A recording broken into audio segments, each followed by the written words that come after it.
अवधेश यादव लिख रहे हैं सहारा श्री और सहारा समूह पर आज भी सहारा का एजेंट का भरोसा है, लोगों का पैसा और भुगतान होगा। क्या आपको लगता है ऐसा है, भरोसा है? भरोसा है, बोलिए। इस भरोसे ने तो लूटा है सुब्रत राय ने। अच्छे अच्छे वादे दिखा के और ये कहा था कि सहारा की जो संपत्ति है देनदारी की 3 गुनी संपत्ति है सर। अभी जो एजेंट किस तरीके इसमें ठगा गया, ऐसे ही तो ठगा गया कि संपत्ति दिखा के कि हमारे अगर सरकार भुगतान नहीं करेगी और कंपनी अगर बंद हो जाएगी तो भी भुगतान कर देगी कंपनी। इतनी देनदारी की अपेक्षा 3 गुनी ज्यादा संपत्ति है। कभी एम्बे वैली दिखाया गया, कभी सारा शहर दिखाया गया। कि आप लोग घबराए नहीं। इनके जो रीजनल मैनेजर जोनल चीफ आते हैं सबसे ज्यादा इन्होंने ही जो है एजेंटों को भड़काया है। एजेंट इसमें इतना पढ़ा लिखा है, इतना था। जो इनके जो रीजनल मैनेजर आते थे और सीनियर जो एजेंट होते थे वो ये कहते थे आप लोगों को नहीं पता है कि कितनी संपत्ति है और क्या है। कंपनी जो है 42 सालों से चल रही है, अभी कभी कुछ हुआ है? तो एजेंट तो ये इसकी प्रॉपर्टियों को देख के और इस तरीके की देख के फंसता चला गया। और अच्छा जो है 6 साल में दूना करना, 1 साल में ब्याज अच्छा देना, इस तरीके से एजेंट फंसता गया। दूसरा ये कभी कहते थे अगर आप जो है कोर्ट के चक्कर में फंसेंगे या कोर्ट की मानेंगे तो आप फंसते रहेंगे, इसलिए कंपनी जिस तरीके से बता रही है कन्वर्जन करते रहो। ये स्कीम लाने से पहले उसको पलट देते थे, जैसे रियल एस्टेट हाउसिंग का इन्होंने किया। उसके बाद क्यू शॉप ले आए। क्यू शॉप पूरी भी नहीं हो पाई। सन 2018 में उसका पेमेंट था। उससे पहले सर सोसाइटी की स्कीमें ले आए, उसमें इन्होंने ट्रांसफर कर दिया कि 2 साल में ऐसा एक जो भ्रम जाल फैला दिया कि देनदारी की अपेक्षा 3 गुनी संपत्ति है कंपनी पर। अगर कभी भी परेशानी आती है तो 24 घंटे के अंदर भुगतान कर दिया जाएगा। आप लोग कंपनी पड़ गए तो आप कभी भुगतान नहीं ले पाएंगे।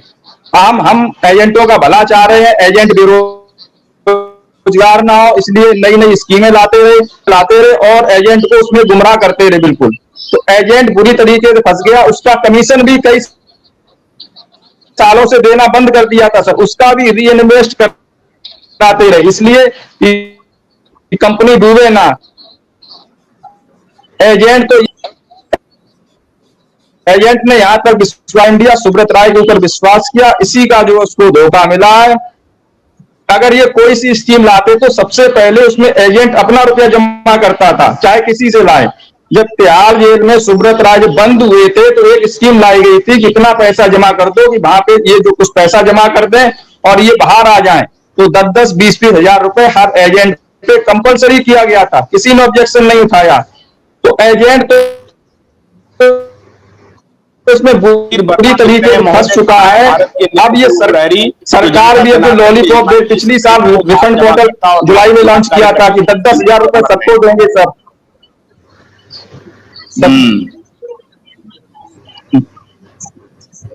संजीत मोदी कह रहे हैं कि सरकार की मंशा देने की 10-10 हजार सबको देंगे। हमारा रिफंड पोर्टल भी तो नहीं चल रहा है सर। अब सरकार क्या कर रही है? सरकार ना कुछ कर रही है ना विपक्ष उनसे सवाल पूछ रही है सर। हमें तो दोनों लगता है मिलके जो रुपए खा लाएंगे और मरेगा सिर्फ एजेंट। इस समय जो है निवेशक एजेंट पे दबाव बनाए हुए, वो कहीं का नहीं है, वो सिर्फ मरने की कगार पे है और कुछ नहीं। उसको बस यही बचाए कि अपनी एजेंट क्या कर ले और कुछ नहीं। कमीशन के लिए निवेशकों को लाखों रुपया पैसा डुबा दिया। शुभम सिंह लिख रहे हैं सहारा इंडिया का निवेशक परेशान है, भुगतान ऑफिस से हो। बहुत सारे लोग कह रहे हैं कि ऑफिस से भुगतान हो। सहारा की प्रॉपर्टी देखकर सुप्रीम कोर्ट अचंभा खा गया था।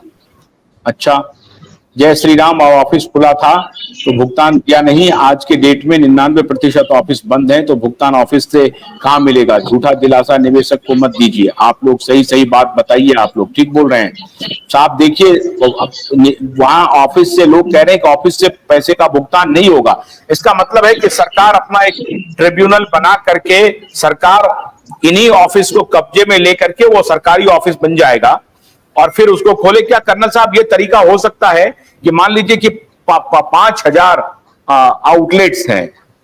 संजय नायक जी, आप कोई आंकड़ा दे सकते हैं कि सहारा के जो ऑफिस हैं इस तरह के बैंकिंग ऑपरेशंस के, ये टोटल देश भर में कितने होंगे ऑफिस?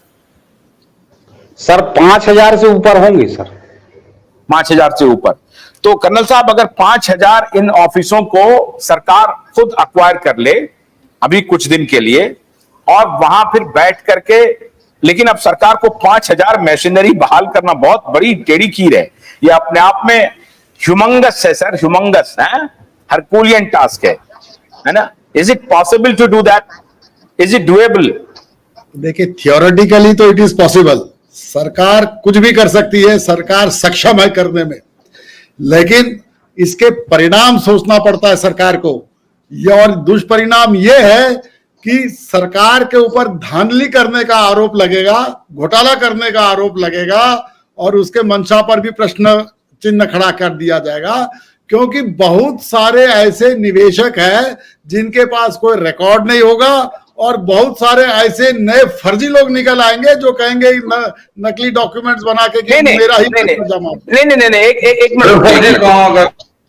अगर सरकार के नुमाइंदे, सरकारी अधिकारी और सहारा के नुमाइंदे, जो सहारा मैनेजमेंट प्रबंधन के नुमाइंदे हैं और एजेंट हैं, कार्यकर्ता हैं, इन सबका आप एक क्लस्टर बनाते चले जाएं पूरे देश भर में, 5,000 से जितने ऑफिसेज हैं वो क्लस्टर बन जाए, ऊपर एक कमिटी बन जाए जो इसको जोनल इसमें बांट दें, 2 जिले, 3 जिले, 4 जिले को मिला करके एक जोन में कन्वर्ट करते चले जाएं, और उसमें स्टेट वाइज अगर इसका ठीक से तंत्र बन जाए तो हो सकता है, बड़ी आसानी से हो सकता है ये काम।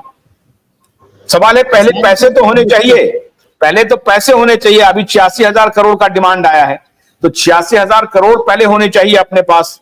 तो 86,000 करोड़ के डिमांड के लिए सरकार काम कर रही है। अभी ईडी का छापा मारा है, वहां से कागजात ले रहे हैं। फिर मान लीजिए कि प्रॉपर्टी है, तो प्रॉपर्टी को अगर वो सीज भी करते हैं, उसका ऑप्शन में भी जाते हैं, फिर मार्केट कैसे रिस्पॉन्ड करता है। अगर कोई प्रॉपर्टी मान लीजिए 20,000 करोड़ की है, उसका मार्केट वैल्यू है, डिस्ट्रेस सेलिंग में जाएंगे तो कहेगा हम 5,000 करोड़ रुपए देंगे, तो वो लॉस है। और मुझे लगता है कि शायद प्रबंधन भी जो अगर दिमाग लगा रही होगी पैसा लौटाने की, तो उनके पास यही है, प्रॉपर्टी के रूप में ही उनके पास अचल संपत्ति ही है।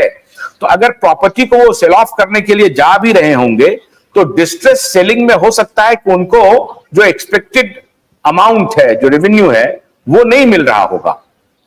क्योंकि आप देखिए, नहीं होगा यहाँ पर, बाजार बहुत तेज है। सेबी ने 1 साल के लिए सेबी को, जो सहारा का एमबी वैली है लोनावाला का, महाराष्ट्र का, वो चाबी इन्होंने दे दिया, सहारा ने दे दिया सेबी को, और सहारा 1 साल तक सेबी ही उसको नहीं बेच पाई, सरकार नहीं बेच पाई।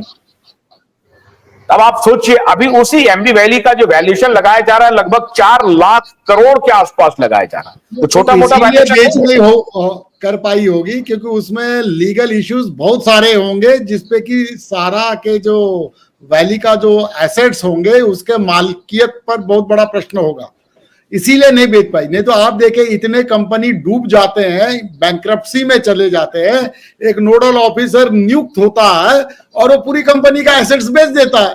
ये तो सरकार के पास तंत्र ऑलरेडी है, इसमें कोई शक नहीं है।